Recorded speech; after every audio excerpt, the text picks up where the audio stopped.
예, 여러분 무조건 이길 수밖에 없는 게임에 대해서 좀 얘기를 해보려고 합니다. 첫 번째는 부동산 편에 대해서 좀 얘기를 해보고 싶습니다. 투자를 함에 있어서 무조건 이겨야 된다. 그러니까 처음부터 우리가 무조건 이긴다. 승리할 수 있는 게임을 하면 그런 불확실성, 원래 사람이 확실하지가 않잖아요. 모든 투자라는 게 불확실성이 있는데 이길 수 있다는 게임을 하게 되면 우리가 조급함이라든지 불안함 당연히 가지지 않게 되죠. 당연한 겁니다. 근데 어떻게 하면 우리가 부동산 게임에서 우리가 승리를 하고 이길 수 있을까요? 야, 자, 이렇게 보면 이게 하나의 표를 봤을 때 우리가 이게 매매가라고 칠게요. 매매가가 서서히 시간이 가면서 올라갔다 칠게요. 보통 그래프가 이런 식으로 되니까. 근데 이게 전세가라고 칠게요. 전세가가 됐다가 이런 식으로 됐다가 이런 식으로 됐다가 이런 식으로 칠게요. 뭐 이런 식으로 해서 이런 식으로 칠게요. 뭐 이런 식으로 됐다 칠게요. 근데 제가 여기서 드리고 싶은 얘기는 뭐냐면, 자, 뭐 이런 식으로 됐겠죠. 자, 이거는 매매고 여기서 전세가가 있는데 계속적으로 유동적으로 움직입니다. 자, 여기서 보면 어떻게 하면 이길 수 있는 게임일까? 부동산을 봤을 때 예를 들어서 그런 거예요. 올해 가파르게 이게 21년도라고 봤을 때 올해 갑자기 이 갭이 조금씩 벌어지고 있는 거지. 이때는 20년도까지만 해도 이 갭이 조그만했어. 거의 격차가 없었다고 싶었는데 갑자기 21년도부터 벌어졌다. 이렇게 보면 될 것 같으면, 자, 이런 거예요. 임대차 3법이라든지 그 다음에 7십 대책이라든지 이런 부작용 혹은 이런 현상, 이런 수요 공급 현상, 이런 것들로 인해서 됐다. 그 이런 거는 여기서 말하고자 하는 포인트는 뭐냐면, 이때 만약에 매수를 했다면, 자, 무조건 내가 이길 수밖에 없는 게임을 하는 시점에 들어간 거다. 근데 이게 벌어질 때 내가 매수를 했던 거는 질 수도 있는 게임이다. 왜? 자, 간단합니다. 여러분들, 간단합니다. 이게 하나의 표를 봤을 때 그거예요. 자, 전세 가격이 이 시점에서 전세 가격이 받쳐주고 있는데, 사실 매물 가격이 그대로라고 치고 내려간다. 전세가가 그대로거나 내려간다 쳐도 이 갭이, 이 차이 나는 갭이 이렇게 내려간다 쳐도 얼마나 나겠습니까? 매물가가 그대로 가고 매물가가 떨어진더라도 전세가도 똑같이 떨어집니다. 이 갭은 그대로 유지가 된다는 얘기죠.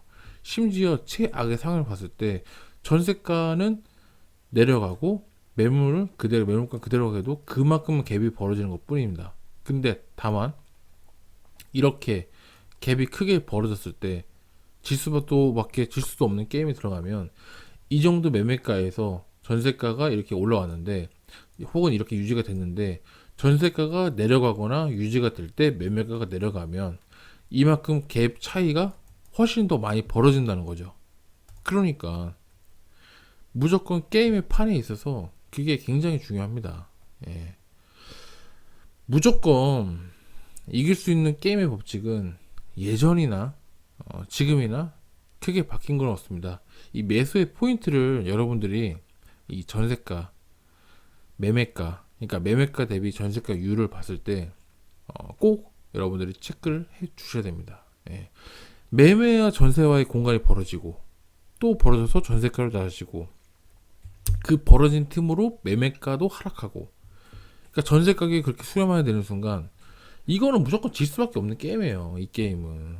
그래서 어떤 조건에서 매매가와 전세가가 벌어진다는 것, 또한 어떤 조건에서 그런 상황들이 나온다는 것, 이게 실거주이냐, 이게 실거주의 상품으로 볼 수 있냐, 혹은 투자 수요가 굉장히 많이 몰려서 투자성의 상품으로 볼 것인가, 이런 것들도 굉장히 파악을 해야 되는 거고, 이 매매 가격과 전세 가격은 완전히 달라집니다. 전세 가격은 말 그대로 실제 내가 그 집에 살고 거주하시는 분들의 그만큼의 돈을 지불하고 그만큼 살만한 가치가 있다고 해서 느껴지는 부분이고, 매매가는 말 그대로 실거주 가치도 플러스 내가 투자, 정말 투자의 가치로서 보기 때문에 우리가 썩은 아주 오래된 곳이라고 할지라도 입지가 훌륭하게 받쳐준다고 하면 상당히 평가가, 시장으로도 평가가 제대로 받는 것들은 다 그런 것들입니다. 근데 다만 너무 오래되고 그러다 보니까 전세가율은 매매가 대비해서 굉장히 낮아질 수밖에 없죠. 그러니까 결론만 얘기하면 여러분들, 불확실성이 높은 시장 여건에서 우리가 불안함, 그런 떨어질 거에 대한 공포, 여러 가지 규제, 이런 것들을 저희가 이겨내려면 무조건 이길 수밖에 없는 게임을 하셔야 됩니다. 만약에 여러분들이 무조건 내가 부동산 시장에서 이기고 싶다라고 했을 때, 이 시점에서 포인트를 잡는 것보다 이 매수 시점, 내가 실제로 거주하지 않더라도 내가 실제 거주할 때 이때 시점에서 매수를 하게 된다면 아무래도 여러분들이 확률적으로 봤을 때 여러분들이 훨씬 더 금전적으로 이득이 날 가능성이 높다. 예, 이길 수밖에 없는 확률이 높다. 그런 점을 좀 말씀드리고 싶어요. 그래서 매수에도, 물론 매도도 중요하지만 매수에도 타이밍이 있는데 그 타이밍을 우리가 어떻게 볼 것인가, 이런 점에 대해서 좀 제가 얘기를 해보고 싶어요. 그래서 무조건 이길 수밖에 없는 게임, 이거에 대해서 얘기를 했고, 무조건 질 수밖에 없는 게임, 확률에 베팅해야 됩니다, 여러분. 그러니까 운도, 사람이 운이 좋다고 하지만 그 사람들이 운이 좋은 건 왜 좋은지 살펴보면 그 사람들이 운이 좋을 수밖에 없게끔 그런 환경을 만들어 놨기 때문인 거예요. 그래서 그런 환경을 만들기 위해서 이런 환경에 우리가 그 시점에 타이밍 맞춰지면 그때 매수하는 것도 굉장히 큰 전략이 될 수도 있다라는 점으로 제가 오늘 영상 좀 찍어봤습니다. 무조건 이길 수밖에 없는 게임, 부동산 추천편이었습니다. 오늘도 도움 되셨으면 좋겠고요. 앞으로도 더 좋은 영상을 찾아뵙는 엘리트 미션 되도록 하겠습니다. 감사합니다.